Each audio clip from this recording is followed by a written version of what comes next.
Bitcoin will start to be viewed as the risk-off asset for the crypto world, which is, and it will start to be viewed as a less risky big tech investment than owning a big tech stock.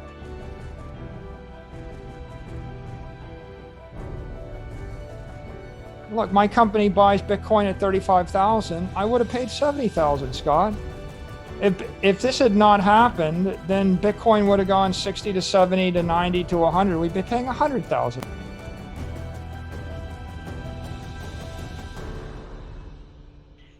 I've been asked many times about, if every pension fund, if every, 401k, if all these entities at some point have 5% of their assets in Bitcoin, have you ever had your team look at what the potential upside could be if that amount of money went into Bitcoin? Well, I do think that Bitcoin will emerge as one of the basic monetary indexes of the 21st century, and it's demonetizing gold as property. It's demonetizing commercial real estate as property.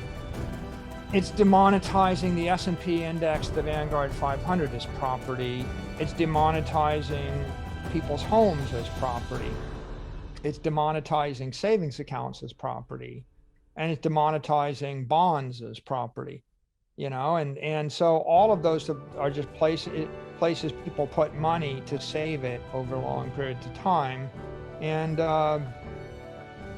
so if you think about how much money there is that just wants a pure store of value without taking a credit risk, when you hold bonds, you take credit risk to get a store of value. When the bond is yielding 1% interest, right, and the credit risk is 3% of default every year, that becomes return-free risk, right? So if I want to own bonds, I have to take credit risk. If I want to own stock, I have to take execution risk and competitive risk. And if I want to own a pure currency, I have to take inflation risk. So every one of those forms of property, or like you want to own Picassos, well, there's risk that people fall out of love with Picasso and there's a new artist. So they all have their own risk. And if people just wanted to minimize their risk and just put their money into a digital property and carry it on their smartphone for the next 100 years and move it from family member to family member and from country to country, right, then Bitcoin kind of meets that bill. I don't know why that can't become a $100 trillion thing. Like, why not? Yeah. So, okay, why can't it be 100 or 200 times bigger than it is right now? It certainly could be bigger than gold, but gold is just one way that people store value for the long term. It's not the most popular. You can make the argument in the past year, right? The most popular way that people found to store value was they migrated their excess capital into equity ETFs, or just the S&P 500, which is up 40%. It's a very conventional way. But of course, if you live in Argentina or El Salvador or Syria or Lebanon, you don't have that option. So what's your option if you live in a world and you don't have a bank? You have no options but paper currency. And the paper currency for the unbanked is losing 30, 40, 50% of its value a year. So for most of the world, their best option is digital asset on a smartphone, a $40 Android phone. That's your best hope. And I think that increasingly in the Western world, in Western Europe and the United States, Bitcoin will start to be viewed as the risk-off asset for the crypto world, which is, and it will start to be viewed as a less risky big tech investment than owning a big tech stock. And as that happens, then it will monetize. And it will grow it'll be like the next Vanguard 500 or, S&P index, that was a big thing when people just decided to buy the index. Yeah.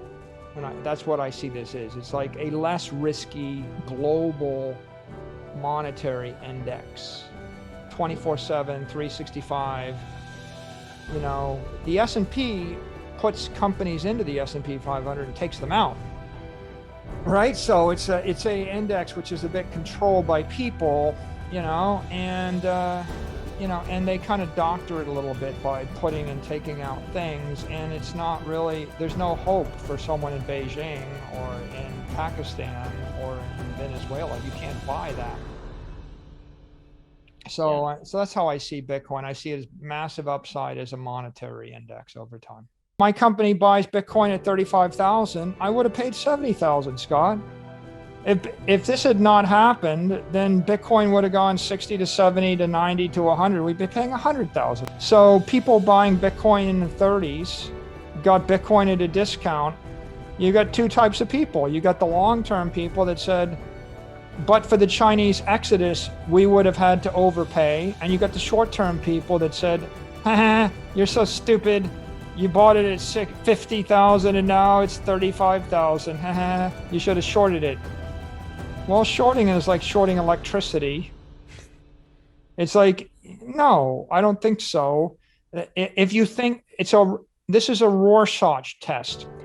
If you understand that Bitcoin is digital property rights for 8 billion people going to change the earth, then you think this is just volatility and it's a buying opportunity and it's a windfall.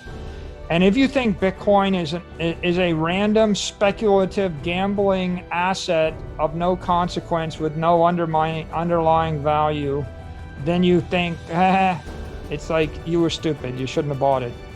And obviously, the technologists that understand it, we think it's a decentralized, sound digital property network that can serve as the basis of the 21st century economy. This is a $1 trillion mistake for China because they had 60% of Bitcoin mining. It was worth 12 billion a year plus all the Bitcoin, and it was doubling every year, and it was going to $100 trillion. And they could have had trillions and trillions of dollars. All the Bitcoin is China coin type ridiculous narrative. Now, the next question is, well, is Bitcoin good for the world? Well, it's good for the rest of the world, right? It's good for the dollar. What you can see here is that if you're free floating currency, then you're going to see the US dollar float to 5 billion people's mobile devices, and Bitcoin is going to be the underlying protocol to synchronize all 5 billion devices. And if you don't synchronize on Bitcoin as a settlement network, you'll synchronize on Lightning as a transaction network, or you'll synchronize on another layer 2, a proprietary layer 2 controlled by Binance or Coinbase or Square or PayPal or Apple or Google or Facebook, that then in turn settles on the underlying Bitcoin settlement network.